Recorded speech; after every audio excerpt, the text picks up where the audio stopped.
अस्सलामुअलैकुम बच्चों। तो मेरे बच्चे एनईडी यूनिवर्सिटी के पास पेपर की सॉल्यूशन की सीरीज शुरू की जा रही है। आगे चल के आपका एनईडी यूनिवर्सिटी का राउंड 1 भी आने वाला है, जो कि एक्सपेक्टेड है 24 मई से स्टार्ट होगा, और उसके बाद राउंड 2 भी आएगा। तो जाहिर है ये जो पास पेपर्स हैं जो माजी में एनईडी यूनिवर्सिटी के जो एंट्रेंस टेस्ट के अंदर पूछे गए हैं, वो सारे के सारे आपको यहाँ पे मिल रहे होंगे। ठीक है। मैं ऑब्वियस सी बात है, मेरा बेटा चूंकि मेरा सब्जेक्ट फिजिक्स है, तो मैं आपको फिजिक्स का पोर्शन सॉल्व करा रहा हूँ। ये जितने भी पास पेपर्स हैं, इनके बारे में आपने ये जहन में रखना है, ये सारे के सारे हमारे पास कहाँ से आए हैं। ये मेरे बच्चे सारे के सारे रिक्रिएटेड पास पेपर्स हैं। ठीक है। आपने डिफरेंट जगहों पे देखे होंगे रिक्रिएटेड पास पेपर्स आपको बिखरे हुए डिस्पर्स्ड फॉर्म में मिलते हैं। यहां पर मैं आपके लिए सारे के सारे ईयर वाइज कंपाइल करके उनको सॉल्व कराते हुए लाऊंगा। चाहे वो न्यूमेरिकल प्रॉब्लम हो, चाहे वो थ्योरेटिकल क्वेश्चन हो, सब हम इसके अंदर सॉल्व कर रहे होंगे। ये सारे के सारे अपलोड होते रहेंगे इंशाल्लाह। जैसे जैसे मुझे टाइम मिलता जाएगा वैसे वैसे अपलोड होते जाएंगे। ठीक है। इसके अंदर वो सारे के सारे पेपर भी होंगे जो कि कंप्यूटराइज्ड हैं, और वो भी होंगे जो कंप्यूटराइज से पहले थे। जैसे आपके इल्म के अंदर है, एनईडी यूनिवर्सिटी ने तकरीबन सन 2000 से ये पेपर लेना शुरू किया है। 2000 से लेके तकरीबन 2019 तक ये पेपर बेस हुआ करता था, और उसको हम रिक्रिएट किया करते थे। फिर 2019 के अंदर कोरोना आया, कोविड आया, तो 2019 के बाद से 2020 से ऑनवर्ड 2020, 2021, 22, 23, 24, इन सब के जो आपको पास पेपर्स मिलेंगे, यानी कि अभी मैं 2025 में ज़ाहिर है ये वीडियो बना रहा हूँ, तो 2024 तक के आपको जितने भी पास पेपर्स मिलेंगे, ये सारे के सारे हैं कंप्यूटर बेस्ड टेस्ट। इनको हम कहते हैं सीबीटी। इन पास पेपर्स को खास तौर पे ये जो आपको 2020 से 2024 तक के मिलेंगे, इनको सॉल्व करने का फायदा क्या होने वाला है? इनको सॉल्व करने का फायदा मेरा बेटा ये होने वाला है कि जो आपके पास नंबर ऑफ क्वेश्चंस होते हैं ना, वो हमेशा कैसे होते हैं? फिक्स होते हैं। जाहिर सी बात है, आपके पास एक क्वेश्चन का बैंक है। किसी भी यूनिवर्सिटी के पास जो सीबीटी टेस्ट लेता है, कंप्यूटर बेस्ड टेस्ट लेता है, उनका क्वेश्चन का बैंक हमेशा कैसा होता है? फिक्स होता है। उसी में से पलट पलट के क्वेश्चंस क्या हो रहे होते हैं? रिपीट हो रहे होते हैं। मैं ये रिकमेंड हरगिज नहीं करूंगा कि आप सिर्फ पास पेपर्स पे रिलाई करो, लेकिन ये रिकमेंड जरूर करूंगा कि अगर आपकी तैयारी पूरी हो गई है, अगर आप सब कुछ पढ़ चुके हो, तो आप ये फ्लेवर लेने के लिए, ये एक टेस्ट लेने के लिए कि एनईडी यूनिवर्सिटी किस तरह के सवालात हमसे माजी में पूछ चुकी है, आप इसके ऊपर जा सकते हो, बेफिक्र होकर इसको फॉलो कर सकते हो। आपको इंशाल्लाह मजा भी आएगा और समझ भी आएगा। तो शुरू करते हैं पास पेपर का सॉल्यूशन। क्वेश्चन नंबर 1 हमसे कह रहा है the speed of sound wave travelling through air does not depend upon. इनमें से किस पे डिपेंड नहीं करता? देखो, साउंड की जो स्पीड का फॉर्मूला मेरे बच्चे हमारे कोर्स में हमें पढ़ाया जा रहा है, वो हमें बताया था लेप्लास ने। लेप्लास के फॉर्मूले के अकॉर्डिंग आपके पास अगर हम लोग साउंड की स्पीड निकालते हैं किसी भी पर्टिकुलर मीडियम के अंदर, तो वो डिपेंड करती है आपके पास according to this formula on the following factors. वो फॉर्मूला है हमारे पास gamma R T divided by M. अच्छा, अब यहाँ पे जो गैमा होता है हमारे पास, गैमा आपके पास एक एटॉमिसिटी रेशियो होता है जो दो स्पेसिफिक हीट्स का, और ज्यादा प्रिसाइजली बोलें तो मोलर स्पेसिफिक हीट्स का रेशियो है। कौन सी मोलर स्पेसिफिक हीट्स? एक है molar specific heat at constant pressure, और एक है molar specific heat at constant volume. आगे आता है R, which is known as general gas constant. फिर टी यानी कि टेम्परेचर भी हमारे पास यहाँ पे लिंक है, जिसका मतलब स्पीड ऑफ साउंड टेम्परेचर पे डिपेंड करती है। और ये जो कैपिटल एम लिखा हुआ है, this capital M is actually representing molar mass. अब जरा ऑप्शंस देखते हैं। पहले ऑप्शन में कह रहे हैं टेम्परेचर, भाई टेम्परेचर पे तो डिपेंड करता है, तो ये तो नहीं हो सकता। दूसरे में कह रहे हैं आपके पास गैसेस इन एयर, ऑब्वियस सी बात है गैसेस पे भी डिपेंड करेगा हमारे पास। क्यों? क्योंकि गैसेस जो है वो कौन सी शामिल है, उसकी वजह से मोलर मास आपके पास चेंज होता चला जाएगा। थर्मल कंडक्टिविटी पे भी डिपेंड कर रहा है। क्यों? क्योंकि आपके पास ये जो रेशियो आ रहा है गैमा का, that is somehow representing how much heat can be conducted और how much is the heat capacity of the gases. उसके बाद आखिरी ऑप्शन जो ले दे के हमारे पास बच जाता है वो है एटमॉस्फेरिक प्रेशर। तो साउंड का जो स्पीड है आपके पास, that does not depend upon atmospheric pressure. Moving on, question 2 कह रहे हैं 1 मेगा ओम्स रेजिस्टर। अच्छा, इसको पहले तो अपने पास नोट कर लेते हैं। मेगा, मेगा का मतलब बेटा अगर हम प्रीफिक्स के अकॉर्डिंग लिखें तो इसका प्रीफिक्स होता है 10⁻⁶। ये हो जाएगा 1 exponent 6 ohms. Is connected for 1 minute. Time आ गया 1 मिनट, जिसका मतलब हमारे पास अगर हम उसको अपने ऐसे यूनिट्स में ले जाएं तो दैट विल बी 60 सेकंड्स। आगे कह रहे हैं to a potential difference of 1 kilo volt. Voltage हमारे पास यहाँ पे कितना दिया जा रहा है? 1 किलो। किलो होती है आपके पास 10⁻3। ठीक है, ये वोल्ट में आ गया हमारे पास। आगे कह रहे हैं the heat develop in the resistor is, कितनी हीट इस रेजिस्टर के अंदर हमारे पास डेवलप होगी, कितनी एनर्जी हमारे पास इसमें इलेक्ट्रिकल एनर्जी हीट एनर्जी में जा रही होगी, ये आपसे पूछा जा रहा है। अब यहाँ पे इलेक्ट्रिकल एनर्जी हीट एनर्जी में जो जा रही होगी उसका फॉर्मूला हम कैसे बना सकते हैं? उसका फॉर्मूला आपके पास बेटा होता है V square over R into T, यानी कि अब आप यहाँ पे वैल्यूज पुट करें तो आप डायरेक्टली आंसर निकाल सकते हैं। वोल्टेज की वैल्यू है 1 एक्सपोनेंट 3, उस पर लग गया हमारे पास स्क्वायर, ठीक है। रेजिस्टेंस की वैल्यू हम लोगों को दी हुई है 1 एक्सपोनेंट 6, और टाइम जो है आपके पास कितना आ गया यहाँ पे सिंपली 60। अब अगर मैं ऊपर स्क्वायर खोल के देख देता हूँ तो ये हो जाता है 1 exponent 6 divided by 1 exponent 6 multiply by 60, तो ये दोनों तो कैंसिल हो जाएंगे, पीछे बच क्या गया हमारे पास सिंपली 60, और हीट एनर्जी है तो यूनिट आ जाएगा जूल्स। तो आपके पास करेक्ट ऑप्शन क्या बन जाएगा बेटा? Option number C, 60 joules. Moving on, electric flux is the, देखो बेटा इलेक्ट्रिक फ्लक्स क्या होता है? किसी भी चार्ज की जो अंदर से इलेक्ट्रिक फील्ड लाइंस हमारे पास वैसे तो आपके पास इलेक्ट्रिक फील्ड लाइंस नॉर्मली दिख नहीं रही होती, इमेजिनरी लाइंस हैं जो कि इलेक्ट्रिक फील्ड को रिप्रेजेंट करती हैं। अब इलेक्ट्रिक फील्ड लाइंस किसी भी सरफेस में से कितनी पास हो रही हैं, किसी भी सरफेस में से कितनी पास हो रही होती हैं, ये कहलाता है आपके पास electric flux. Normally electric flux का जो फॉर्मूला होता है, it is the dot product of electric field intensity and vector surface area. तो आपके पास फ्लक्स का जो फॉर्मूला है वो सिंपली डॉट प्रोडक्ट है किस किस का? इलेक्ट्रिक फील्ड इंटेंसिटी, ठीक है, जिसको हम सिंपली इलेक्ट्रिक फील्ड भी कह सकते हैं, और ये होता है आपके पास vector surface area.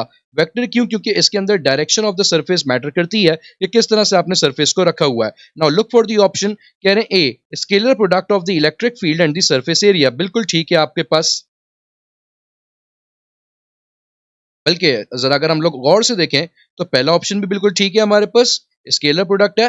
B option अगर हम देखें, कह रहे हैं flow of electric lines per unit area, बिल्कुल ये भी बात सही है कि कितनी electric lines per unit area हमारे पास यहां से निकल रही हैं, ठीक है। सी इलेक्ट्रिक फ्लक्स चूंकि डॉट प्रोडक्ट है तो वो एक स्केलर क्वांटिटी भी बन जाता है हमारे पास। और डी, तो आपके पास करेक्ट ऑप्शन क्या बन जाएगा? सिंपली ऑल ऑफ दीज, ये सारे के सारे इलेक्ट्रिक फ्लक्स के बारे में सही लिखे हुए हैं, ठीक है। Moving on, to convert a galvanometer into an ammeter you would add, अच्छा जी, देखो बेटा गैल्वेनोमीटर का जो कॉइल होता है आपके पास, ये गैल्वेनोमीटर का जो पूरा सिस्टम होता है उसके अंदर बहुत ज्यादा करंट मेजर नहीं किया जा सकता, बहुत छोटी अमाउंट ऑफ करंट को वो डिटेक्ट और मेजर करता है आपके पास। लेट से वो छोटी अमाउंट ऑफ करंट जो है वो हम लोग उसको कह देते हैं आईजी, ठीक है। अब अगर मैं चाहता हूं कि आपके पास मैं ज्यादा करंट को मेजर कर सकूं तो गैल्वेनोमीटर की तो हमारे पास समझ लो काबिलियत ही नहीं कि वो ज्यादा मेजर कर सके, तो गैल्वेनोमीटर से ज्यादा करंट गुजारना हमारे लिए बेवकूफी हो जाएगी। तो हम क्या करें, हम लोग गैल्वेनोमीटर के साथ एक ऑल्टरनेट रूट बना देते हैं ताकि ज्यादा करंट मेजर करने के लिए ज्यादा करंट उस तरफ डाइवर्ट किया जा सके।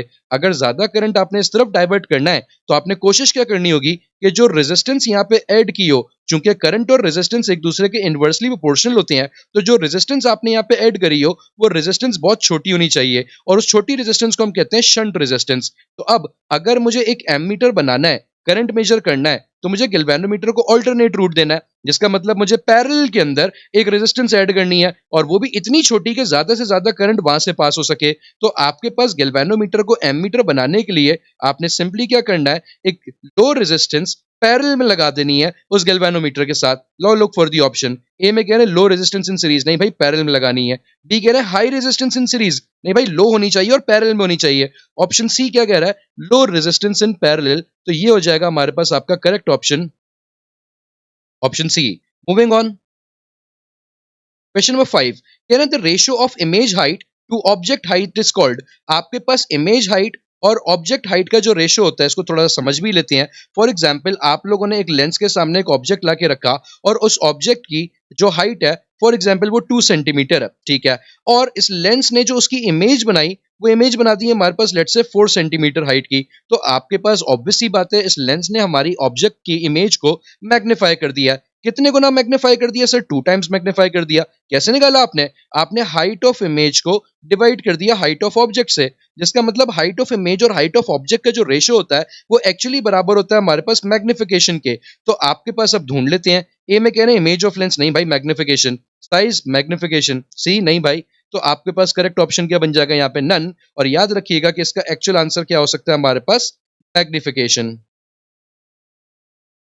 मूविंग ऑन, क्वेश्चन नंबर 6, कह रहे हैं रेजिस्टेंस इज इंडिपेंडेंट ऑफ, इनमें से किस पे इंडिपेंडेंट होती है रेजिस्टेंस? ए पार्ट में कह रहे हैं शेप। अच्छा पहले तो एक काम करते हैं, रेजिस्टेंस का अपने पास जो फॉर्मूला होता है उसकी फिजिकल डायमेंशन के साथ वो लिख लेते हैं।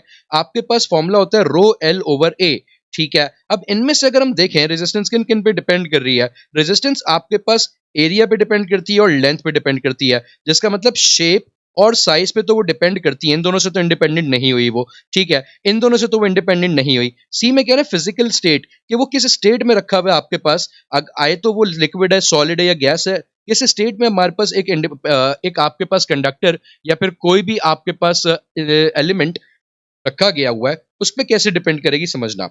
अ- अगर तो हमारे पास सॉलिड स्टेट है, तो सॉलिड स्टेट के अंदर तो मॉलिक्यूल्स ऑलरेडी क्या होते हैं आपके पास, थोड़े से दो करीब करीब, जब थोड़े से करीब करीब होते हैं तो आपके पास इनके अंदर आपके पास जो इनकमिंग इलेक्ट्रॉन्स होते हैं उनको रेजिस्टेंस ऑफर करने की जो प्रॉपर्टी होती है, रेजिस्टेंस ऑफर करने की जो एबिलिटी होती है वो ज्यादा होती है, ठीक है। इसी तरीके से हमारे पास अलग अलग स्टेट्स में रेजिस्टेंस ऑफर करने की जो एबिलिटी होगी, क्योंकि उनके मॉलिक्यूलर स्पेसेस चेंज होती रहती हैं सॉलिड से लिक्विड और लिक्विड से गैस के अंदर, तो आपके पास ऑब्वियस ही बात है कि इनको करंट को आपके पास अपोज करने की ability due to their molecular arrangement change होती चली जाएगी, जिसका मतलब फिजिकल स्टेट पे भी डिपेंड करता है। तो क्या हो गया ऑप्शन हमारे पास यहाँ पे simply correct, none of these. Moving on, question number 7 कह रहे diodes can be utilized as, diode का क्या काम होता है बेटा किसी भी सर्किट के अंदर, ये बात समझना। अगर मैं किसी भी सर्किट के अंदर एक डायोड लगा देता हूँ, ठीक है, diode is such, simply define कैसे किया जाता है, ये सिंबल कैसे रखा जाता है डायोड का, इस तरह से एक ट्राइंगल और एक बार आप बना देते हो, ये जो ट्राइंगल है ये पी टाइप को शो करता है और ये जो बार है ये एन टाइप को शो करता है। अगर मैं किसी भी सर्किट के अंदर बेटा डायोड का इस्तेमाल करता हूँ, तो डायोड का काम क्या होता है, डायोड का काम ये होता है कि डायोड के अंदर इनपुट आता है एक एसी करंट, ठीक है, एक ऑल्टरनेटिंग करंट वेव इनपुट आती है, और डायोड डायोड हमारा उसको एक डायरेक्ट करंट के अंदर आपके पास कन्वर्ट करके अपने अंदर से निकालता है, जिसका मतलब इसका काम है एसी को डीसी में कन्वर्ट करना, और एसी को डीसी में कन्वर्ट करने के जो प्रोसेस है, इस प्रोसेस को हम कहते हैं बेटा रेक्टिफिकेशन। इस वजह से डायोड का नाम पड़ जाता है एक रेक्टिफायर, ठीक है। तो करेक्ट ऑप्शन क्या हो जाता है हमारे पास, ऑप्शन सी, रेक्टिफायर।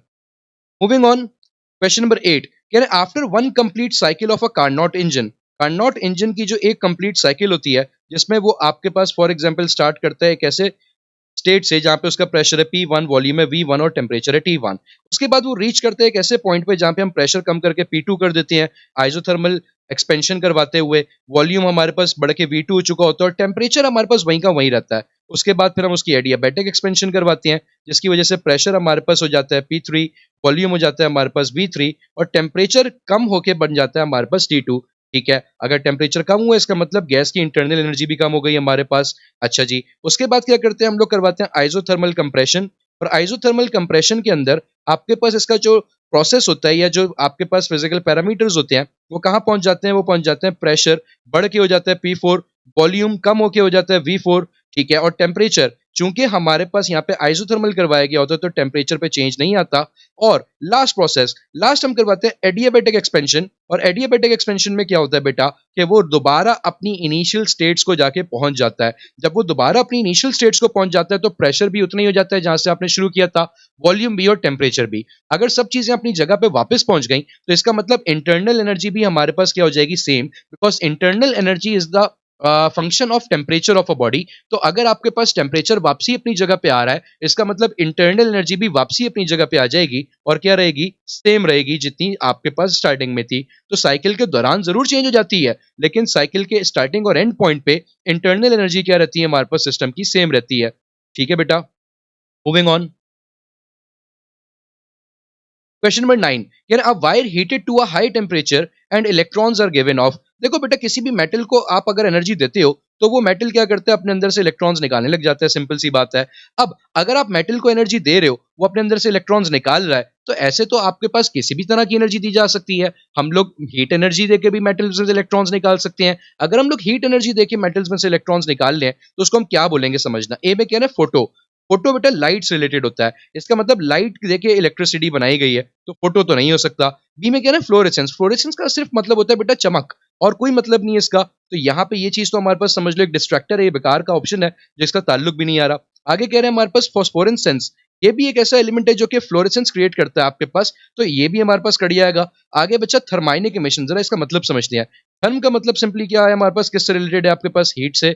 आइनिक का मतलब कि हीट देके आपने क्या जनरेट कर दिए, चार्जेस जनरेट कर दिए, चार्ज जनरेट करने का मतलब इलेक्ट्रॉन निकल गया उसमें से, ठीक है। तो आपके पास करेक्ट ऑप्शन क्या बन गया इसका मतलब, ऑप्शन डी, थर्माइनिक इमिशन। इसका मतलब हीट देके आपके पास किसी भी ऑब्जेक्ट को चार्ज बनाने का मतलब उसके इलेक्ट्रॉन्स को लूज करवा देना। ठीक है बेटा। क्वेश्चन नंबर 10 कह रहे हैं two forces of magnitude 3 Newton and 4 Newton and the resultant is 5 Newton, what will be the angle. ठीक है, आओ जरा एंगल निकालते हैं। कह रहे हैं दो फोर्सेज हैं 3 की और 4 की। लेट्स से मैंने बोल दिया पहली फोर्स हो गई ए, उसकी वैल्यू कितनी है 3 न्यूटन, दूसरी फोर्स है बी, उसकी वैल्यू है 4 न्यूटन, और इनका रिजल्टेंट कितना आ रहा है हमारे पास 5 न्यूटन। तो बेटा according to vector law of addition आपके पास ये जो रिजल्टेंट है ये किसके बराबर होगा समझना, ये बराबर होगा हमारे पास under root a square plus b square minus 2ab cos theta. ठीक है, अब यहाँ पे अगर मैं इस चीज को सॉल्व करने पे जाता हूँ तो आपके पास ये बराबर हो जाएगा, मुझे यहाँ से थीटा की वैल्यू निकालनी है, स्क्वायरिंग कर देते हैं दोनों साइड्स पे, ये बन जाएगा R square is equal to a square plus b square minus 2ab cos theta. ठीक है जी। अच्छा, उसके बाद आपके पास यहाँ से ए स्क्वायर और बी स्क्वायर जो है दोनों उस तरफ जाके क्या हो जाएंगे आपके पास माइनस, दोनों को माइनस कर दिया, और 2ab जो है वो इस तरफ आके क्या हो जाएगा आपके पास डिवाइड, यहाँ बच जाएगा cos theta.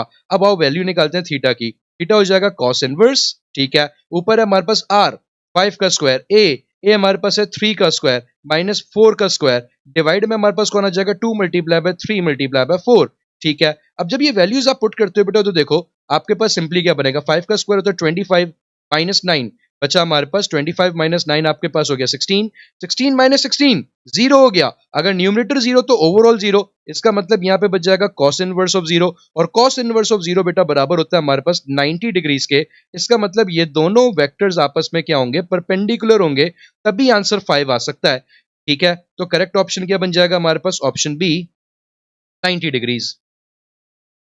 Moving on, question number 11 11 में कह रहे हैं the radio broadcasting station emits radio frequencies of radio frequency waves of 100 megahertz. ठीक है, हमारे पास फ्रीक्वेंसी बता दी गई है, आओ चेक कर लेते हैं। अच्छा, फ्रीक्वेंसी जो है हमारे पास यहाँ पे होती है न्यू, फ्रीक्वेंसी की वैल्यू हमारे पास कितनी आ गई 100 मेगा, मेगा का मतलब होता है 10⁻⁶, और आगे आगे आपके पास हर्ट्ज। अगर इसको थोड़ा सा और खूबसूरती से लिख दो ये बन जाएगा 1 एक्सपोनेंट 8 हर्ट्ज आपके पास। आपसे क्या कह रहे हैं, इसकी वेवलेंथ बताओ। तो वेवलेंथ कैसे निकालेंगे बेटा, आपको यहाँ पे सवाल में क्या कह रहे हैं, कौन सी वेव्स हैं, रेडियो फ्रीक्वेंसी वेव्स हैं।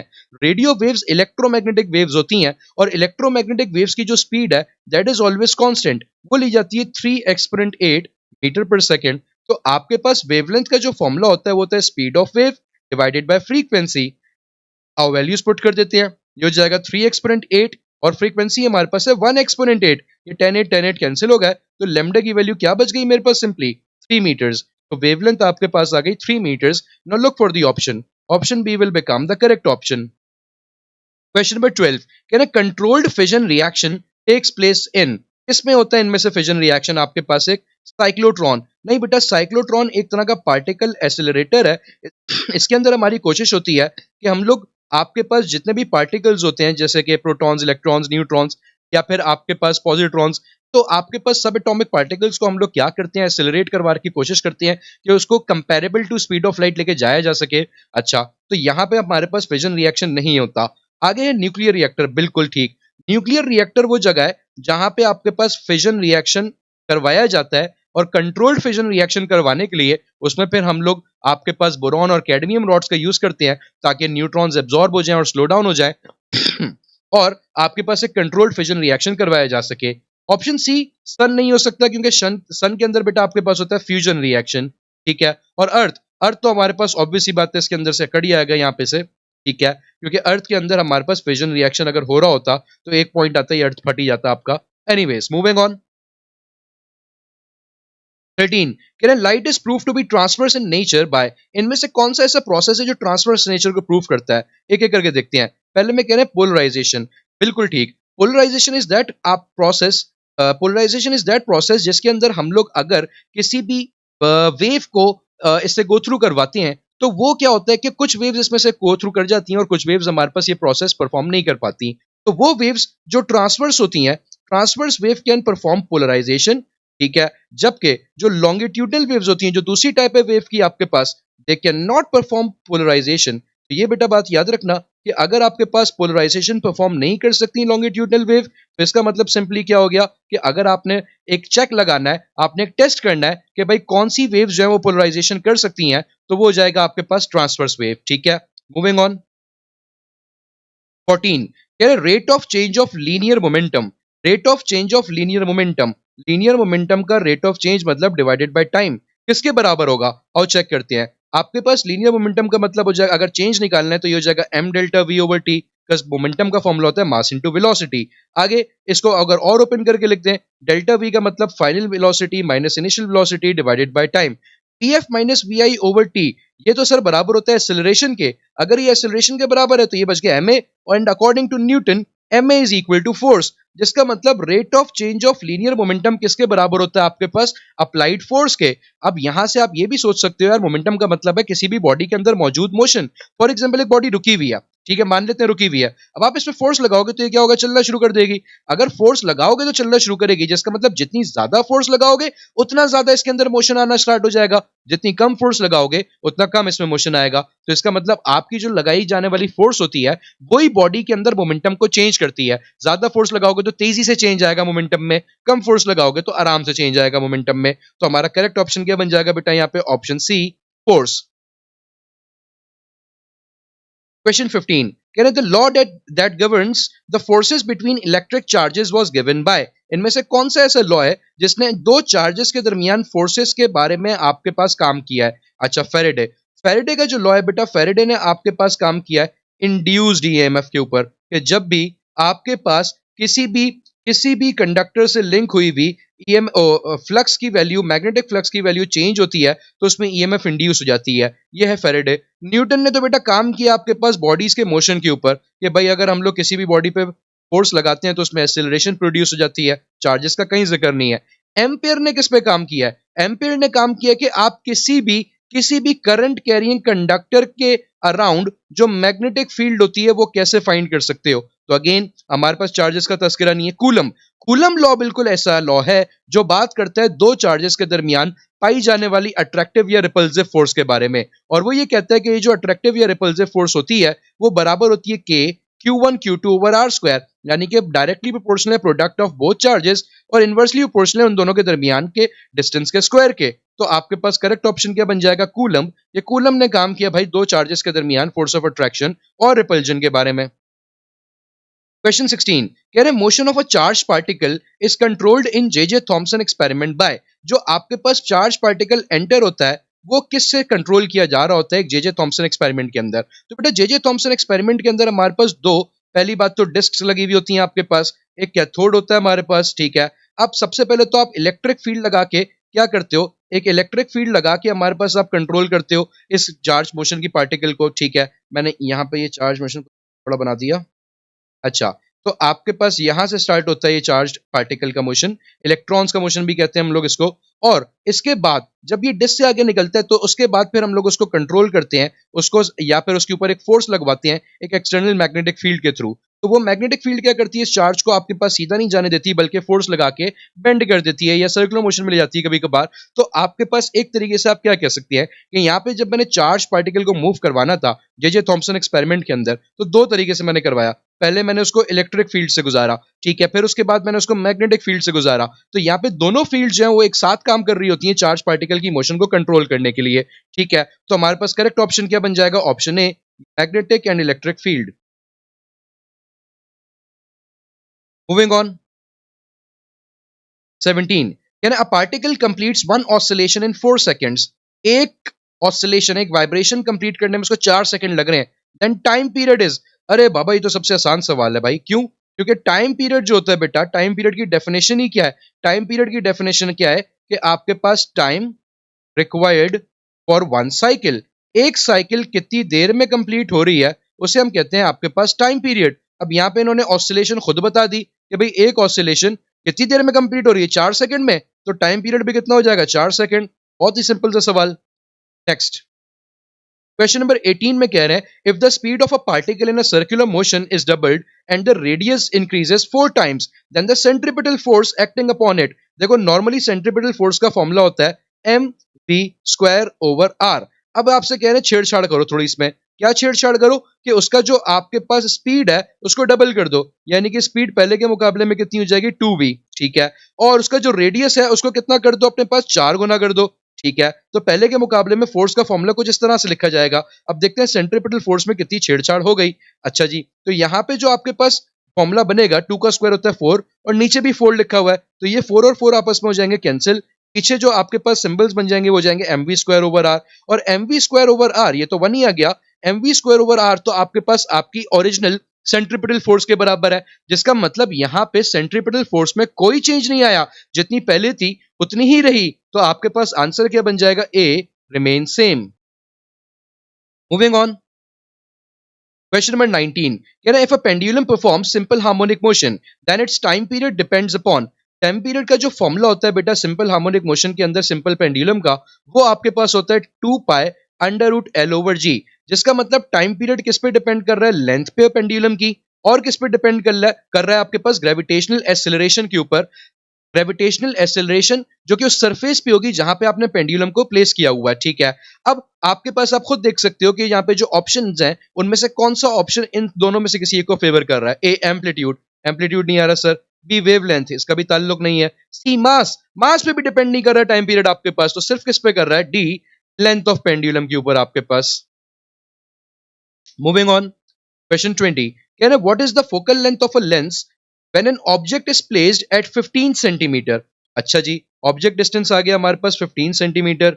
आगे क्या कह रहे हैं, and its image is formed, image जो उसकी फॉर्म हो रही है क्यू इमेज डिस्टेंस, वो कहां हो रही है, 10 सेंटीमीटर पे हो रही है। तो आप फोकल लेंथ निकालते हैं according to lens formula 1 over F बराबर होता है 1 over P plus 1 over Q के। अब जब मैं इसमें वैल्यूज पुट करता हूं, 1 ओवर पी हो जाता है 15 प्लस 1 ओवर क्यू हो जाता है हमारे पास 10। इन दोनों का अगर हम लोग एलसीएम ले लें तो एलसीएम आपके पास आ जाएगा 30, ये हो जाएगा 2 plus 3 which will become 5 over 30, ठीक है, और 1 ओवर 6। तो आपके पास 1 ओवर एफ यानी कि फोकल लेंथ के रेसिप्रोकल का आंसर आ गया 1 ओवर 6।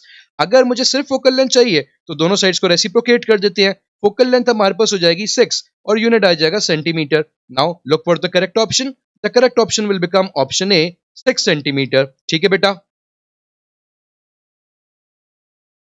21 कह रहे हैं what is the wavelength of light having frequency 10 raised to the power 15 hertz, ठीक है। फ्रीक्वेंसी कितनी आ गई हमारे पास, 10 की पावर 15 हर्ट्ज, और लाइट की बात हो रही है तो लाइट की स्पीड हमें याद होनी चाहिए खुद से, जो कि यूनिवर्स की सबसे तेज चीज है और एक कांस्टेंट वैल्यू है। लाइट की स्पीड हमारे पास होती है 3 एक्सपोनेंट 8 और स्पीड है तो उसका यूनिट हो जाता है मीटर पर second. Now they are asking कि बताओ वेवलेंथ कितनी होगी, तो वेवलेंथ का जो फॉर्मूला होता है बेटा यहाँ से वो होता है speed divided by frequency. Speed हमारे पास आ गई 3 एक्सपोनेंट 8 और फ्रीक्वेंसी हमारे पास कितनी है 10 की पावर 15, ये 15 ऊपर जाके माइनस हो जाएगा, 8 माइनस 15 बच जाएंगे -7। तो आपके पास आंसर आ गया 3 exponent -7 metres. Now look for the options. Sir A option सही हो गया, इसमें लिखा हुआ है 3 एक्सपोनेंट -7 बेटा, लेकिन हमेशा एक बात याद रखा करो, कोशिश किया करो कि ऑप्शन सारे के सारे ढूंढो जरूर। बी ऑप्शन भी अगर आप देखें तो बी ऑप्शन को अगर मैं साइंटिफिक नोटेशन में प्रॉपर तरीके से लिखूं तो एक पॉइंट यहां पे होगा, इस पॉइंट को 3 डिजिट ले जाएं, 1 2 3। जब आप 3 डिजिट्स ले जाते हो तो आपके पास ये हो जाता है -10 प्लस 3, तो ये बन जाएगा आपके पास 3 एक्सपोनेंट -7 मीटर्स अगेन।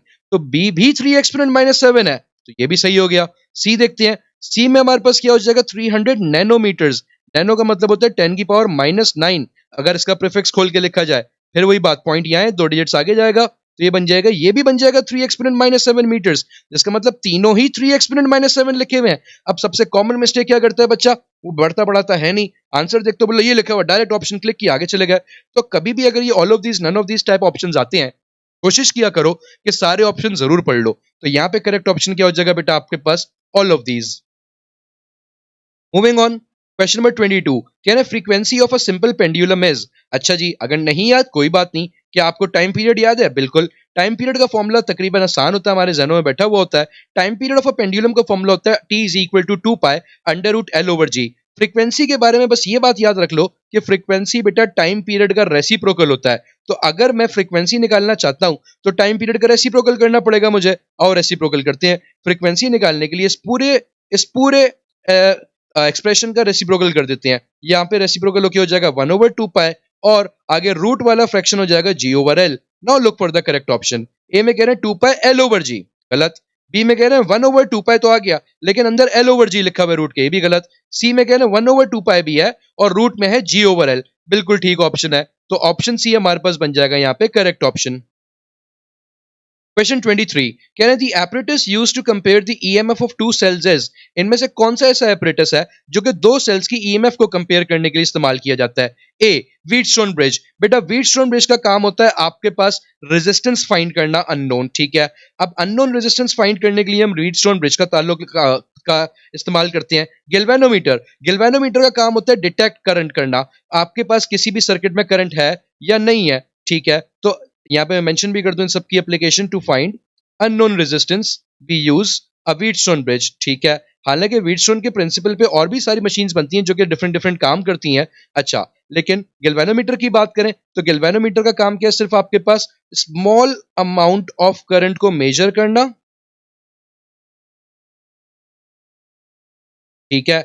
या फिर इसका जो मेजर काम है, तो आपके पास वो क्या है? इसका मेजर काम आपके पास होता है किसी भी